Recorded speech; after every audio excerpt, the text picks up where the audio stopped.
You might have already seen the depraved and disgusting video clips of Matt Gaetz, the embattled Attorney General nominee for Donald Trump, in which he fat shames and attacks women, including those who are in favor of a woman having a right to choose and reproductive rights. But now he's just staring the American public in the face and lying to their face about whether he was absolved and cleared, those are his words, by the Department of Justice for sex crimes and sex trafficking and raping girls. He was not, even though his press spokesperson said exactly that in the last 48 hours. Let me explain to you what happened with the Department of Justice under Joe Biden at Merrick Garland, the difference between that and the House Ethics Committee, and the core facts that have now come to light through at least two now women, then girls, who either say they were raped by Matt Gaetz at sex-fueled parties and drug-fueled parties that were arranged by Joel Greenberg, his wingman, his best friend, his travel companion, who's serving an 11-year prison sentence for exactly these charges, or they observed Matt Gaetz do it. And I'll pick up with that. We have, and then I'll talk about the Department of Justice. The women have come forward. They were girls at the time. One was the victim. She said she was raped when she was 17. She said Joel Greenberg found her through a website. He was effectively working as a pimp for older men to have, I almost said sex, that's not right, to rape girls. And that's what happened at parties throughout the Middle District of Florida. Parties for the men, obviously, not for the girls who were being raped. So that happened. That's already come out in numerous affidavits and declarations filed in federal court by the woman, then a girl who was raped by Matt Gaetz, and those that observed it. We've known about that for over a year. We've known about the allegation that he had raped a girl and done it multiple times, including across state lines and out of the country in the Caribbean, for at least 2 years. At or around the time of the Department of Justice.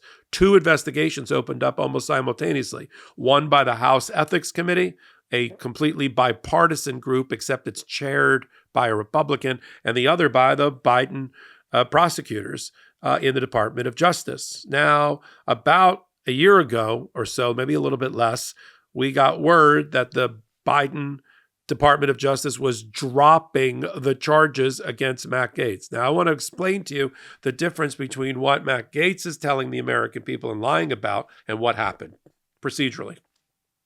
The Department of Justice rarely, if ever, gives you absolution after they've started an investigation, or what's known as a declination letter, which is a prosecutor telling a target, we're all good, we're gonna move on, we're gonna decline to prosecute. They just don't continue to prosecute. I've been involved in my prior life with many, on the defense side, with many criminal investigations by the feds, by the Department of Justice and other federal agencies, where they're all, all over you for a year, and then they just quietly disappear. You never hear from them again. Statute of limitations runs, and that's the end of it. So that's not unusual. But that doesn't mean that my client, or Matt Gaetz in this example, was absolved, cleared, as he said. All it means is they dropped the investigation. And so in order for Matt Gaetz to tell the truth, which of course he can't tell the truth, he'd have to look the American people in the eye and say what I just said. There was an open investigation with the Department of Justice. I was the target of that investigation. The investigation involved allegations of sex trafficking and rape of minors. There were testifying witnesses about it. And after a time, for unknown reasons, not because I made a presentation or I resolved it with the federal prosecutors or they gave me a declination letter, they just dropped the charges. That's not what happened at the House Ethics Committee, which continued its jurisdiction over me for the next year and a half until it was supposed to be a release on Friday of a report, but I resigned in order to try to stop the release of the report. That would be an honest accounting by Matt Gaetz, something we've never and will never get from him, even though he wants to be the chief legal officer, the highest law enforcement and legal officer in the country. Yeah. And so I wanted to make it clear. And I touched on this in a prior hot take, but I didn't want to have people lose the thread and it get lost in the sauce here of my presentation about some other aspects of the Gaetz matter. He was not cleared by the Department of Justice. They rarely, if ever, do that. He'd have to have gotten a letter in his back pocket that he can wave around. He's not waving a letter around on Department of Justice or U.S. Attorney letterhead because one doesn't exist because he wasn't cleared. In fact, I would hope that the Department of Justice would clear it up, no pun intended, and have some spokesperson say he was not cleared of his charges. Instead, the Department of Justice, for its own reasons, which are not public and won't be made public, declined to or did not continue the investigation. That's it. I mean, I've read, the Federalist Society website about trying to salvage the Gaetz nomination and their interpretation. Oh, the witnesses are terrible. Oh, that's why the Biden administration dropped the charges. They didn't believe in the witnesses and their stories. Well, I don't know about all that, but I do know that the feds and others believed in the witnesses when Joel Greenberg pled guilty and is now serving an 11-year sentence in order to avoid a 25-year sentence. Joel Greenberg certainly believed that it happened. Joel Greenberg was the other person in the room when Matt Gaetz, as alleged by these witnesses, raped girls, arranged for that purpose by Joel Greenberg. The public needs to hear from Joel Greenberg. He testified, gave testimony against Matt Gaetz and the ethics committees, and from these two women. There are then girls, now women. They have their own lawyers. John Clune and Joel Leopard down in Florida represent these women, and they've already come public, as I've done in a prior hot take. They've already said, we want the report released. We know what our clients told the House Ethics Committee, that there were multiple credible witnesses who provided evidence, strong evidence of behavior by Matt Gaetz that constituted a serious criminal violation. That's it. And if the American people are okay with putting a molester in chief, a sex abuser, a rapist in chief in Donald Trump into the White House, where will they morally, ethically, from a values standpoint, from a social contract, a constitutional republic standpoint, where will they draw the line?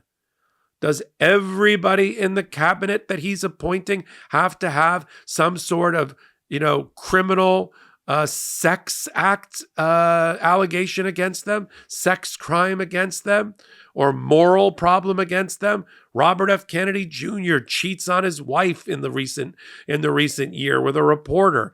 Pete Hegseth has a sex assault charge on him from 2017 in California. Multiple wives, cheated on one wife to get to the other wife. Assault charges all along in there. And Matt Gaetz, his wingman, who did the exact same thing as Matt Gaetz, is serving 11 years in prison for sex trafficking and other things. I'll say it one more time. Matt Gaetz was tipped off by the Republican chair of the Ethics Committee, the House Ethics Committee, who told him publicly by telling the world, we're going to release the report against Matt Gaetz on Friday unless he's no longer here, wink, wink. And he resigns. 48 hours later, Matt Gaetz resigns.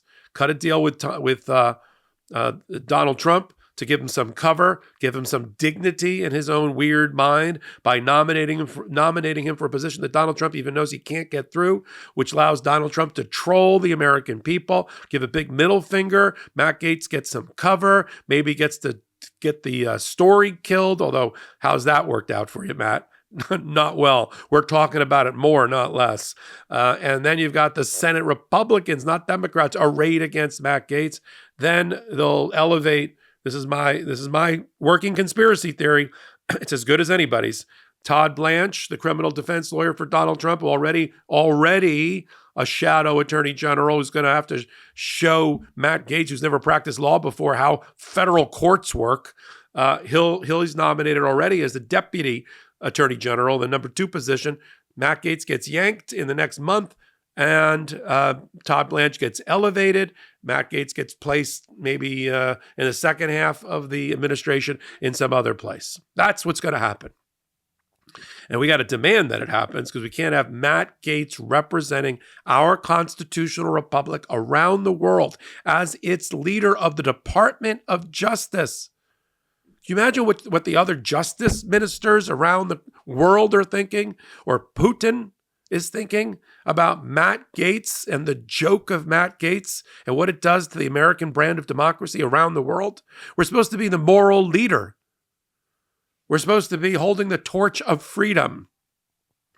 We are supposed to have people in our leadership that make us proud and make the world admire democracy and that shining city on a hill. How can you do it when the shining city on a hill looks like it's a place of ill repute and prostitution and rape? I mean, can he find one candidate for a major cabinet position that doesn't have a sex charge against them? It's just an unbroken string of terrible men treating women terribly. And that's why, it still chaps my backside that he got more women votes than the Democratic Party. We got to fix that. As a party, we got to fix that. It starts with killing the Matt Gaetz nomination right where it stands. We'll continue to call for it here. We'll continue to activate our base, our community here on Legal AF. Take a moment, hit the subscribe button. I can't tell you how much we need your help at this moment in time. Almost 50,000 people have joined Legal AF as subscribers since the election day alone. I take that responsibility seriously to bring you content at the intersection of law and politics without blowing smoke or sunshine. I'm Michael Popok. Until my next thing, Legal AF, I'm here and I'm reporting.